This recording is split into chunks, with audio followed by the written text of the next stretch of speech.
네, 안녕하십니까. 이번 시간에는 흔히 말한 주식에서 말하는 기회비용, 도대체 기회비용이 뭔지, 주식에서 말하는 기회비용이 정말 우리가 잘못 알고 있는 것인지, 제대로 알고 있는 것인지, 흔히 얘기하잖아요. 삼성전자가 갖고 있어가지고 기회비용을 날렸다. 이거 갖고 있어가지고, 이때 딴 거 갖고 있었으면 올랐을 텐데, 기회비용을 날렸다라고 보통 얘기합니다. 과연 기회비용을 날렸다는 이야기가 맞는 것인지, 날렸다면 얼마나 날린 것인지에 대한 제 의견을 말씀드리도록 하겠습니다. 우리가 이제 흔히 얘기하는 기회비용이라고 하면 이렇습니다.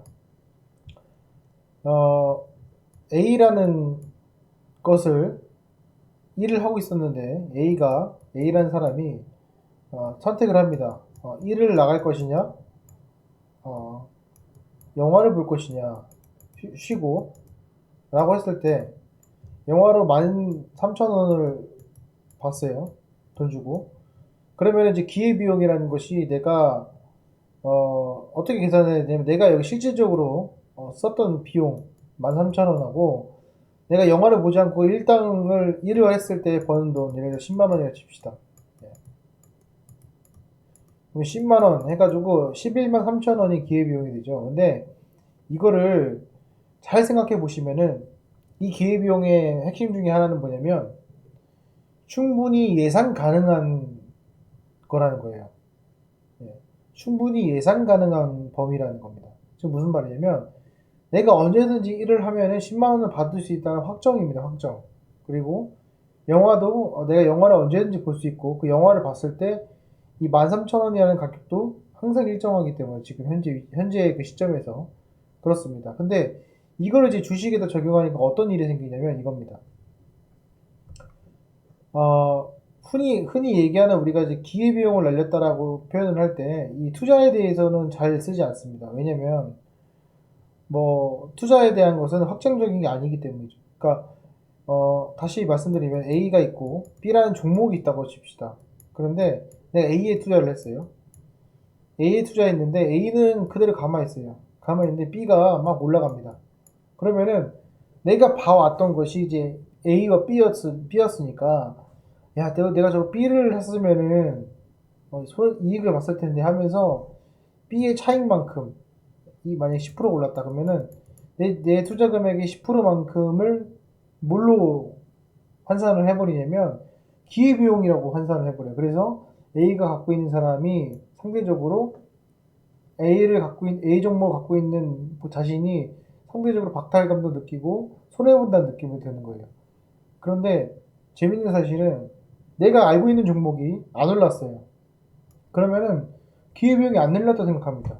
그런데 여러분들 주식시장에서 보시면 알겠지만은 하루에도 내려가는 종목도 많고요. 올라가는 종목도 많아요. 그러면은 어떤 종목 갖고 있건 제일 비싸게 상한가 치지 않는 거는 다 기회비용을 날리는 거예요.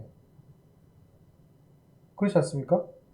이 논리라면은 내가 한 종목이 무조건 상한가를 가야지만 가장 올바른 투자를 한 것이고 기회비용을 손실이 안 본 거예요. 다른 종목을 만약에 뭐 20% 올랐다 그러면 이거 기회비용 날린 겁니다. 왜? 상한가 한 종목이 있으니까. 한 종목이라도 있으니까 대부분 매일매일. 그렇지 않습니까? 이게 말이 안 된다는 거죠. 근데 여기서 왜 오류가 발생하냐면 첫 번째로 내가 여기서 B를 샀을 경우라는 가정이 틀렸다는 거죠. 그게 기회비용이 성립이 안 되고 두 번째로는 이걸 10% 올라갔을 때까지 기다린다 라는 가정이 안 되고 세 번째 그리고 이때 내가 팔았다 라는 가정이 세 가지의 가정이 있습니다. B를 산 경우 기다린 경우 파는 경우 세 가지입니다. 근데 이 세 가지를 내가 다 했다라고 가정을 하면서 기회비용을 생각을 하기 때문에 말도 안 되는 이야기다. 이렇게 보면 안 된다. 제가 계속 말씀을 드리는 거. 그래서 흔히 얘기하는 남이 떡이 더 커 보이고 그런 게 지금 보시면 삼성전자도 지금 엄청난 고통이잖아요. 내가 지금 기회비용이 날라가 보이는 거예요. 근데 이걸 코스피 업종으로 보게 되면요. 1월 달에서 보면 내가 예를 들어서 그냥 인덱스 지수를 따라가지고 추정을 했을 때 경우에 보면은 결국 얘는 3% 올랐습니다. 3.6%. 그렇죠? 근데 어, 삼성전자를 봤을 때는 여기서 얼마가 떨어졌어요? 7% 떨어져. 그러면 결국에는 차익이니까 10%가 손실된 것처럼 보이지만 얘가 반등을 했을 때, 왜 반등폭을 봤을 때는 그게 충분히 만회가 될 수 있을 정도의 반등폭이 인덱스 지수보다는 올라가기 때문에 당연히 만회가 되죠. 그렇기 때문에 리스크 대비 수익률 자체가 틀리죠. 그러면 이거는 기회비용을 날렸다고 하는 게 아닙니다. 그렇죠? 자, 그러면 기회비용을 내가 얻었다라고 하는 거는 C가 있습니다. 근데 C는 떨어졌어요. C를 살려고 했는데 A를 샀어요. 그럼 뭐예요? 기회비용이 제가 돈을 벌었네요. 근데 사람들이 이거 돈을 벌었다고 생각하지 않는다는 거예요. 예. 이해가 되시나요? 제가 생각하는 그 기회비용이라고 하면 이겁니다. A, B, C의 종목간으로 보시면 안 되고요. 내가 사려고 했던 A가 선택이 됐으면 이 A가 언젠가 내려가서 저점이 형성이 되죠. 그렇죠? 그러면 이 저점을 기준으로 내가 산 금액의 차이만큼이 기회비용이다. 왜냐? 여기서 10주 살 거를 여기 밑에 가면 12주를 살 수 있는데 같은 돈으로 그죠? 제가 두 주에 대한 주수에 대한 기회비용이 날린 거죠. 네. 두 주를 더 살 수 있었는데 더 싸게 살 수 있었는데 그 주식 두 주에 대한 기회비용이 날아간 겁니다. 아시죠? 또 하나 이 기간 있죠? 이 시간에 대한 기회비용은 저는 아니라고 봐요. 왜냐면 시간이 길어지면 길어질수록 그 종목에 대해서 저점을 잡을 수 있는 확률과 그리고 수익을 낼 수 있는 퍼센테이지가 높다고 저는 생각을 하기 때문에 아니에요. 제가 생각한 유일한 거는 내가 살려고 했던 그 종목을 싸게 샀냐 안 샀냐가 가장 중요한 포인트라고 봅니다.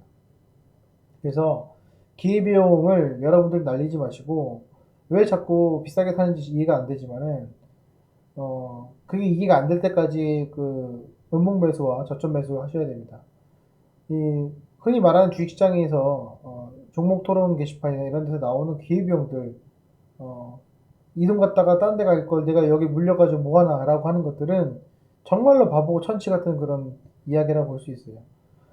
정말 논리에 1도 없는 그런 논리라고 볼 수 있습니다. 그래서 여러분들 이거 꼭 명심을 하시고 되도록이면은 이 기회비용에서 시간적인 것을 날렸다고 생각하지 마시고요. 내가 주식수를 더 못 샀다라는 것을 생각을 하시면서 접근하시면 좋을 것 같습니다. 그래서 이 점 참고하셔서 너무 배 아파하지 마시고 투자하시는데 조금이나마 도움이 되었으면 좋겠습니다.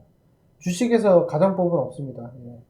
오로지 실천이고요. 가정법은 없습니다. 가정법으로 해석하는 것들은 다 무시하시기를 바랍니다. 오늘 영상은 여기까지 하겠습니다. 감사합니다.